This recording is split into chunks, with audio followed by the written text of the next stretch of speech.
C'était jour de budget aujourd'hui au Québec. Le gouvernement caquiste de François Legault a déposé un budget qui prévoit ni hausse d'impôts ni hausse de taxes. À 6 mois des élections, Québec s'engage à retourner 500 $ par adulte gagnant 100 000 $ et moins, ce qui représente plus de 90 % de la population québécoise, une mesure qui vise à lutter contre l'inflation.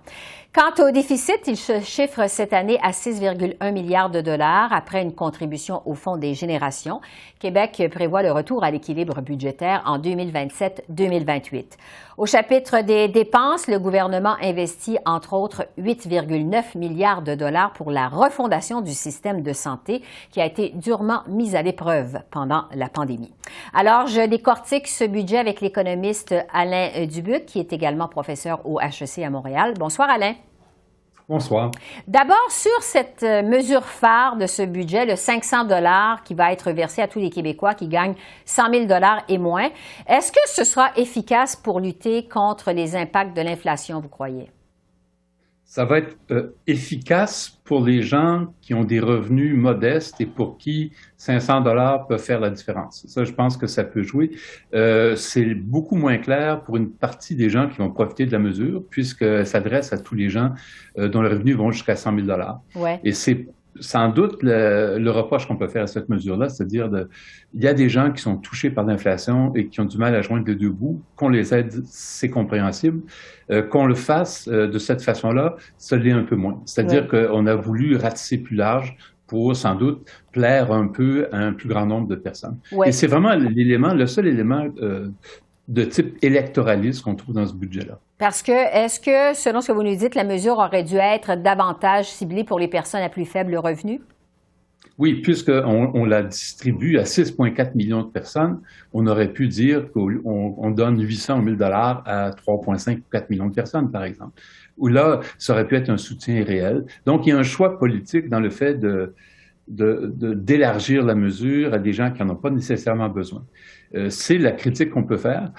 Cependant, il faut noter que cet argent, l'argent qui est consacré à cette mesure-là, ce sont des fonds non récurrents, c'est-à-dire que ça va être et qui vont être puisés dans la réserve qui a été accumulée pour l'année fiscale de 2021. Mm-hmm. Et donc, de ce côté-là, il va y avoir, on peut dire que c'est de l'argent qui était déjà emmagasiné, qui n'affecte pas les équilibres budgétaires futurs. Il y a un élément de prudence.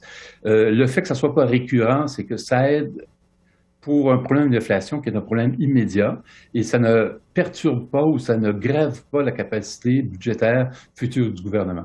Donc, c'est relativement prudent. Mais le fait que ça soit presque universel est une petite ombre au tableau. Oui. Donc, c'est un versement qui va être fait une seule fois avant les élections parce que le Québec s'en va en élection, faut-il le rappeler, dans 6 mois. Quant au déficit maintenant, Alain, beaucoup moins important que ce que le gouvernement québécois avait anticipé, alors qu'on vient de vivre 2 années de pandémie, qu'est-ce qui explique que les finances du Québec se soient autant améliorées en si peu de temps? 2 choses, la croissance forte, le fait que les gens consomment et l'inflation.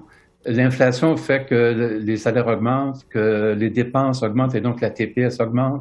Là, le prix de l'essence augmente, ça augmente les taxes. Donc, il y a vraiment l'inflation fait que le PIB, pas réel, mais PIB nominal augmente énormément et ça augmente les revenus du gouvernement.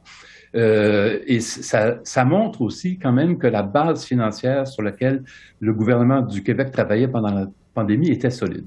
Il y a là-dedans un peu de l'héritage du gouvernement précédent, celui de M. Couillard, mais il y a aussi la prudence du gouvernement de la CAQ depuis le début de son arrivée au pouvoir. Et donc, de ce côté-là, la situation financière est vraiment saine pour l'instant. Mm-hmm. Et en principe, il y a un déficit de 6 milliards dans ce budget-ci, mais c'est toujours en calculant la contribution obligatoire au Fonds des générations.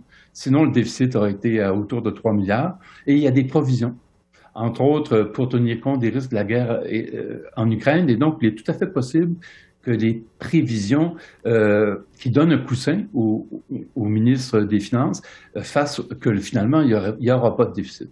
Et les chiffres qu'on a là nous disent que l'an prochain, on arrive au déficit zéro. Mais on ajoute toujours le fameux 3 milliards de contributions au fonds de génération, mais fondamentalement, le Québec se dirige vers une situation d'équilibre budgétaire.